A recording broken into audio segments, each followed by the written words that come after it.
ಇಂದ್ರಾಣಿಯನ್ನು ಕೊಲ್ಲುವುದಕ್ಕೆ ರಥದ ಅವಶ್ಯಕತೆ ಇದೆ ಎಂಬುದು ನನಗೆ ತಿಳಿದಿದೆ.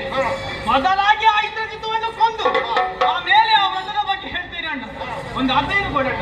ನಮ್ಮ ಮನಸ್ಸಿಗೆ ಬಹಳಷ್ಟು ಸಂತೋಷವಾಯಿತು. ಬಂದಂತಹ ಕಟ್ಟಡವನ್ನು ನಿವಾರಣೆ ಆಗ್ತದೆ ಅಂತ ಆದ್ರೆ ಧಗಗಳನ್ನು ಎತ್ತಿ ನಿನಗೆ ಆಶೀರ್ವಾದವನ್ನು ಮಾಡಿದ್ದೇನೆ. ವಿಭೀಷಣ ಈತನಿಗೆ ಮೂಲ ನಿತ್ಯ ದಾರಿಯನ್ನು ತೋರಿ.